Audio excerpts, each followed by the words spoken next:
Welcome to the briefing today on rare earths and its implications as far as the economy and national defense and the environment goes. I am Brian Williams. I'm the Legislative Director at the National Center for Policy Analysis. We're headquartered in Dallas, Texas, and we keep a small office here in Washington, D.C., which is where I work. And one of my jobs is to bring the policy and research of NCPA up to Capitol Hill and other places in Washington, D.C.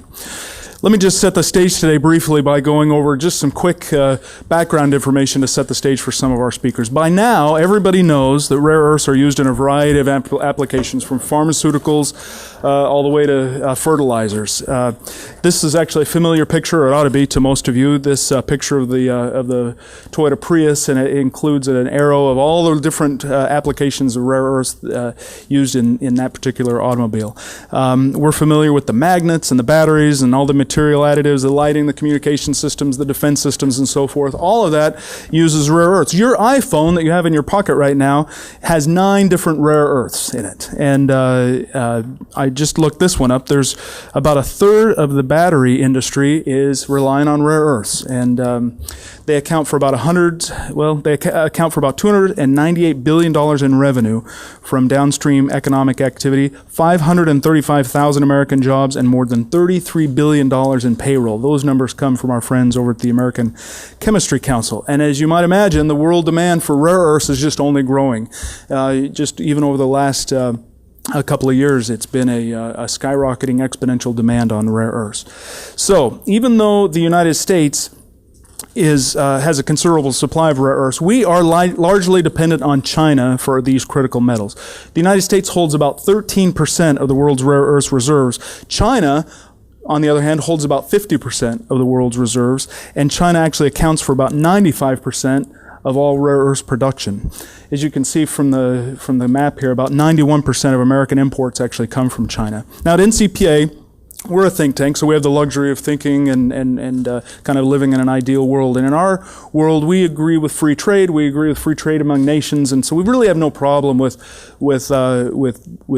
depending on foreign nations for different goods and services. But in this instance, there is a problem because China threatens to use their dominance over rare earths as a weapon in trade disputes. And they've actually demonstrated this in a dispute that they had several years ago with Japan, and China withheld for several months the export of rare earths to Japan. Now, imagine if that were to happen here in the United States, and just a small sample might, or an experiment might be, take your iPhone, turn it off, and don't use it for the rest of the day. That's essentially what it would feel like if the supply of rare earths was cut off, because we use it so much.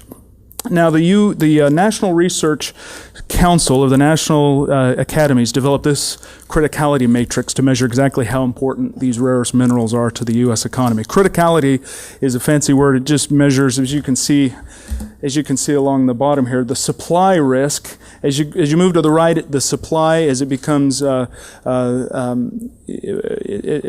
less available, it becomes more critical this way. And then what would happen if there was a supply restriction? This measures the impact. So as you get out further on the edges of this chart, it becomes more and more critical. And the NRC concluded that a disruption in supply, quote, would have a major negative impact on our quality of life. Again, imagine putting your iPhone in your pocket for the rest of the day. That's just a very, very limited example of what it would feel like. And in terms of numbers, they measure it as an impact score of 3.15 out of 4. 4 is catastrophic, and this big blue box measures in at about 3.15 out of 4. That's how critical it is. And the dominant factor in this criticality matrix is China's grip on the rare earths industry, which leaves us largely reliant on imports and subject to whatever China's trade policy is at any given time. There actually is some mining and a lot of exciting things going on in the United States right now as far as alleviating this situation right here. We're going to hear a little bit about that later today. We're digging rare earths out of the ground, and there's a lot of good ideas on what to do with that. But U.S. mining activity is really just one part of the puzzle. We in the United States largely lack any capacity to process raw materials into the finished components. The GAO did a report a little while ago that says rebuilding a domestic rare earth supply chain would take up to 15 years if we really wanted to ramp up. Now, let me just, before I sit down, let me say just a quick word about rare earths, heavy rare earths. the heavy rare earths are generally scarcer than light rare earths, and they're more difficult to process. And the heavy rare earths are often found in ores that contain radioactive thorium, which presents a problem, as you might imagine. But what if, instead of treating thorium as a waste, a radioactive waste, what if we treated it as a potential energy resource? And in fact, there's some exciting research underway to develop a new generation of electricity reactors using thorium instead of uranium. And again, you can refer to your packets. There's an issue brief that the NCPA is releasing today on that. Actually, the United States explored thorium reactors way back when, in the 40s, 50s, and 60s, and tinkered with them and did some neat things with thorium reactors. But anybody that studied the Cold War will remember that plutonium kind of played an interesting role in our foreign policy back then. We wanted to produce a lot of plutonium for our nuclear weapons in the Cold War.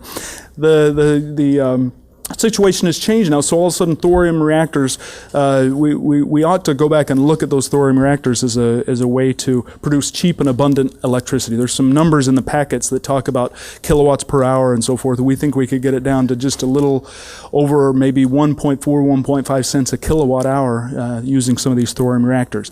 And some of the byproducts are thorium reactors do not produce plutonium. Thorium is actually 3 times more abundant in the Earth's crust as uranium, and there's perhaps 1/10 the amount of radioactive waste that comes from a thorium reactor. So, in conclusion, as you listen to the presenters today, just consider what few people realize. We take advantage of rare earths every single day. You couldn't get here today without rare earths. But what would happen if there was a supply disruption? What would that do to our lives? And just know that at the NCPA, and hopefully today during our presentations, we'll find some solutions to some of the problems. We think that one of the solutions is to create a domestic supply chain in the United States, if not for nothing else, to compete against China and to create a supply chain for some of the defense and other critical needs.